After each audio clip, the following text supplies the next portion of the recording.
accident was a result of a test being performed with safety features disabled. The reactor achieved prompt criticality, which caused a steam explosion and fire that released significant levels of contamination from the destroyed core. Note, these were not explosions of a nuclear bomb, but rather more like explosions of an overheated furnace or boiler. The firemen first attempted to pump water into the reactor. That was unsuccessful. From helicopters, they dropped 5,000 tons of boron, sand, clay, lead, and dolomite onto reactor number 4 so they could smother and extinguish the fires.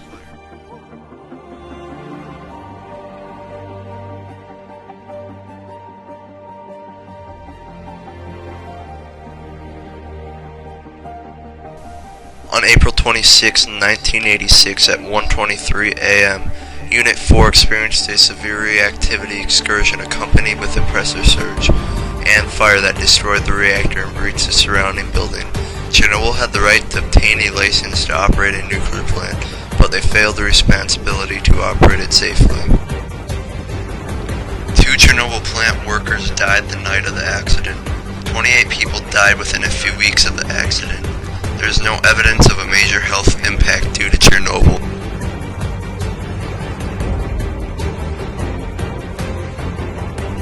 The day of the accident, April 26, 1986.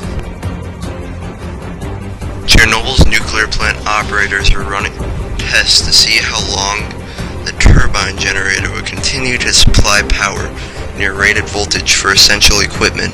The generator coasted down.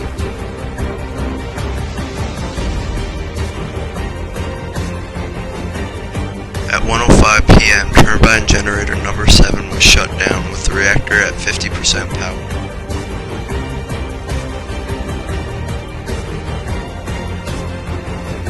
At 2 p.m., the emergency core cooling system was defeated in accordance with the test program.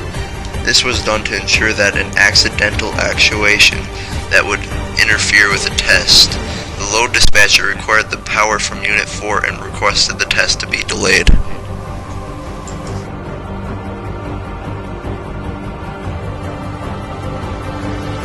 At 11:10 p.m., according to the test procedure, reactor power is reduced to a power level between 700 to 1000 megawatts thermal. During the test, the power level fell below the level recommended by the procedure. As a result, the operators raised power by pulling control rods. That was not in compliance with the procedure.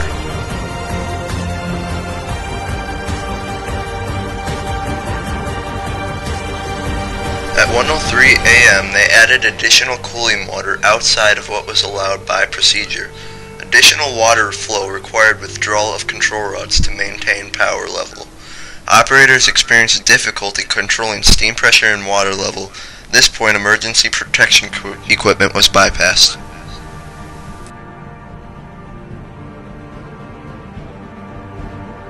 At 1:23 a.m., conditions were plummeting. Coast down of cooling water pumps caused more steam flow, resulting in a rapid power rise.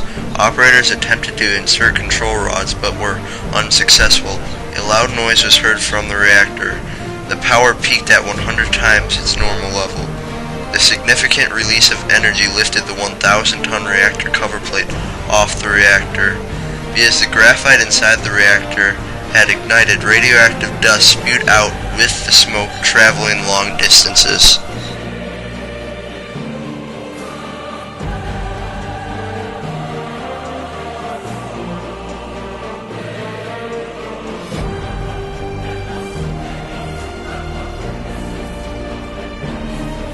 The Chernobyl accident, can it happen here? To understand the differences between U.S. plants and Chernobyl, we must understand how a nuclear plant operates. Nuclear plants use uranium-235. When a U-235 nucleus is struck by a neutron, it splits into 2 nuclei called the fission process. This fission reaction releases heat 50 million times as much heat released in a coal burning process.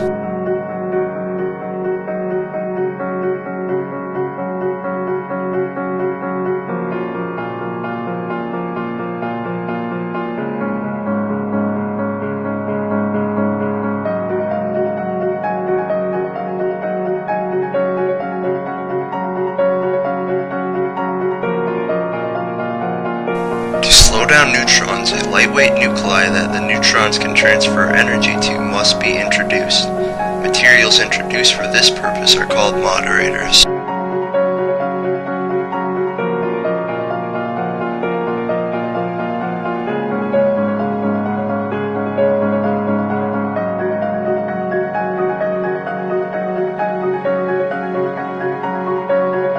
Another possible moderator is ordinary water, as used in U.S. plants. However, a chain reaction cannot be achieved from a mixture of natural uranium and water.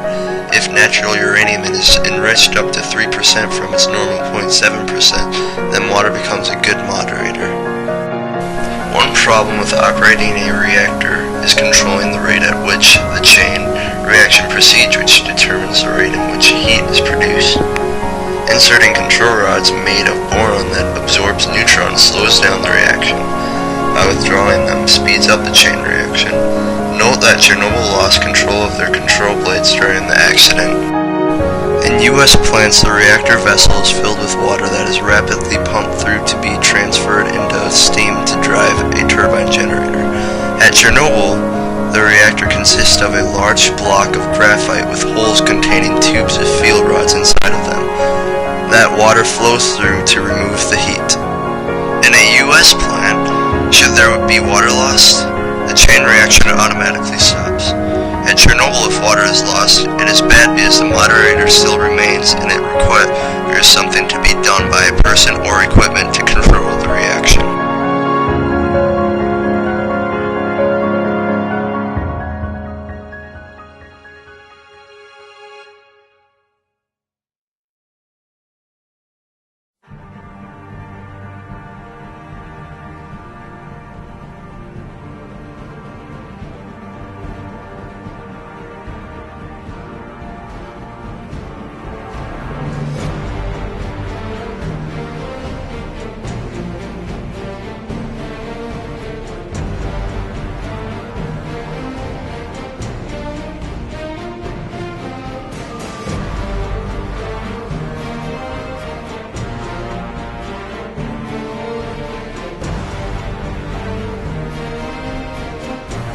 Why was Chernobyl designed the way it was when the U.S. plants have distinct advantage over the Chernobyl design? The reason is because Chernobyl-type reactors are designed to produce plutonium for nuclear bombs, while they generate electricity. Note that the Chernobyl accident occurred during the Cold War era. Short-term impact. 2 people died the night of the accident, and 28 people died within a few weeks of the accident. Most of the serious effects were due to beta rays irradiating their skin. That could have been prevented had they worn protective clothing like the ones in the U.S. plants. The exposures to the general public due to the plume range from 3.3 rem to 50 rem. Note, the most exposed city, which received 50 rem, had an increased death risk of 4%. No other country received an exposure higher than 1/4 of that due to the natural radiation during the time of the occurrence of Chernobyl. A long-term safe confinement is currently under construction to better contain radiation on a long-term basis. Since the accident, no nuclear plants have been licensed in the U.S. The viewpoint of the nuclear power by the general public has been negatively impacted for many years.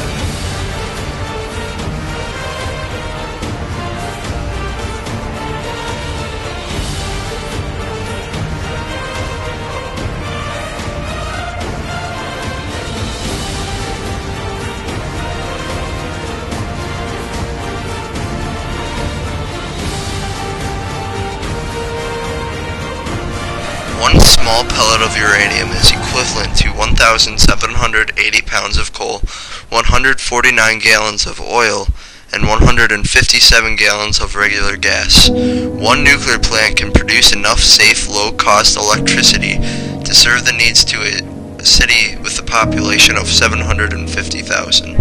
Along with coal and other diverse energy sources such as solar, hydro, and wind energy, nuclear energy provides the most reliable and efficient source of clean energy and reduces our dependence on foreign oil. Nuclear fuel has plentiful because it takes so little to do so much.